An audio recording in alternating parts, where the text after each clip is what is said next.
Haunted doll. When you think of haunted dolls, it's likely the creepy old Victorian-looking porcelain kind that springs to mind, none of which you probably have laying around. Still, don't get too comfortable around any kids' toys too soon, though.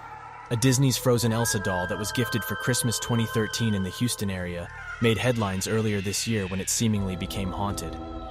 Per KPRC2 Houston News, the doll recited phrases from the movie Frozen and sang "Let It Go" when a button on its necklace was pressed. For 2 years it did that in English, Mother Emily Madonia said. In 2015 it started doing it alternating between Spanish and English. There wasn't a button that changed these. It was just random. The family has owned the doll for more than 6 years and never changed its batteries. The mother says the doll would randomly begin to speak and sing, even with its switch turned off. The family decided to throw the creepy doll out in December of 2019. Weeks later, they found it inside a bench in their living room. The kids insisted they didn't put it there, and I believed them because they wouldn't have dug through the garbage outside, Madonia told KPRC2 Houston News. At that point, Elsa ceased to sing the English rendition of "Let It Go" altogether, speaking only Spanish when pressed. The family then double-bagged the bizarre doll and placed it at the bottom of their garbage, which was taken out on garbage day. They went on a trip shortly after, but when they returned, Elsa too had come back and was waiting in the backyard of their home. This time, the family mailed Elsa to a family friend in Minnesota, who taped the haunted doll to the front bumper of his truck. It doesn't seem to have made its way back to Houston yet, as per Madonia's latest February Facebook update on the creepy doll. The death of Elisa Lam. Elisa Lam was last seen on January 31st, 2013, in the lobby of the Cecil Hotel in downtown Los Angeles. She was vacationing through the West Coast, documenting the trip on her blog, and checking in with her parents every day. On January 31st, those calls stopped. Lam had vanished. Soon the police were involved and her parents arrived to help with the search. They had nothing. That February, LAPD released elevator surveillance footage of Lam before her disappearance. The footage shows Lam behaving strangely in the elevator, appearing to talk with invisible people, peering around the corner of the door, crouching in the corner, and opening and closing the door. But what exactly is going on in this video raises more questions than answers. Theories range from psychotic episodes, to demonic possession, to unknown assailants just out of the camera's view. Around that time, hotel guests started reported weird things happening with the Cecil Hotel water supply. As CNN reports, "The shower was awful," said Sabina Baugh, who spent 8 days there during the investigation. "When you turned the tap on, the water was coming black first for 2 seconds, and then it was going back to normal. The tap water tasted horrible," Baugh said. "It had a very funny, sweety, disgusting taste. It's a very strange taste. I can barely describe it. But for a week, they never complained. We never thought anything of it," she said. "We thought it was just the way it was here."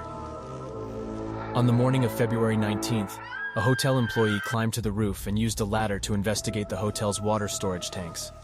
That's where authorities found the decomposing naked body of Lam, whose personal items were found nearby. After an autopsy, her death was labeled accidental. NBC Los Angeles reported at the time about the strange circumstances in the hotel's past. The tank has a metal latch that can be opened, but authorities said access to the roof is secured with an alarm and lock.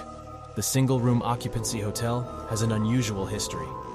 Night Stalker Richard Ramirez, who was found guilty of 14 slayings in the 1980s, lived on the 14th floor for several months in 1985. And international serial killer Jack Unterweger is suspected of murdering 3 prostitutes during the time he lived there in 1991. He killed himself in jail in 1994. In 1962, a female occupant jumped out of one of the hotel's windows, killing herself and a pedestrian on whom she landed. In February 2021, a Netflix doc called Crime Scene: The Vanishing at the Cecil Hotel explored Elisa's tragic case and the history of the cursed Cecil Hotel.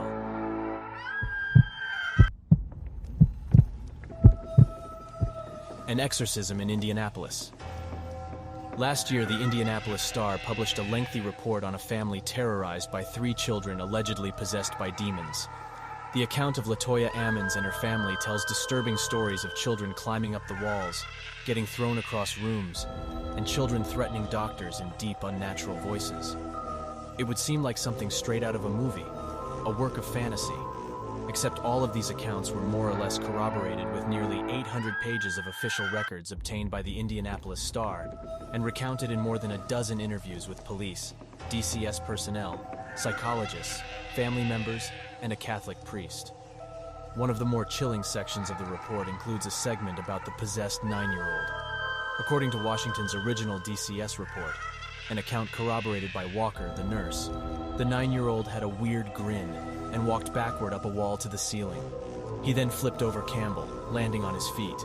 He never let go of his grandmother's hand. Another segment of the piece reads, the 12-year-old would later tell mental health professionals that she sometimes felt as if she were being choked and held down so she couldn't speak or move. She said she heard a voice say she'd never see her family again and wouldn't live another 20 minutes. The Axe Murder House. The Villisca Axe Murder House in Villisca, Iowa, is a well-known tourist attraction for ghost hunters and horror lovers alike. The site of a gruesome, unsolved 1912 murder in which 6 children and 2 adults had their skulls completely crushed by the axe of an unknown perpetrator was purchased in 1994, restored to its 1912 condition, and converted into a tourist destination.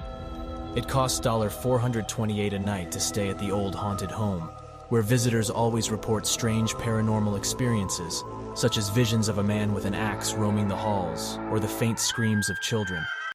But in November of 2014, the haunting took a darker turn. Robert Stephen Lorson Jr., 37, of Rhinelander, Wisconsin, was on a regular recreational paranormal visit with friends when true horror struck. Per Vice, his companions found him stabbed in the chest, an apparently self-inflicted wound, called 911, and Lorson was brought to a nearby hospital before being helicoptered to Creighton University Medical Center in Omaha. The Montgomery County Sheriff's Office said Lorson suffered the self-inflicted injury at about 12:45 a.m., which is around the same time the 1912 axe murders in the house began. Lorson recovered from his injuries, but has never spoken publicly about what occurred that day. For Martha Lynn, the owner of the home, the incident was very upsetting. It's publicity, but it's not exactly the kind of publicity you desire to have. I don't want people thinking that when they come to the Villisca Axe Murder House, something's going to happen that's going to make them do something like that. The house remains open for tourist visits and overnight stays today.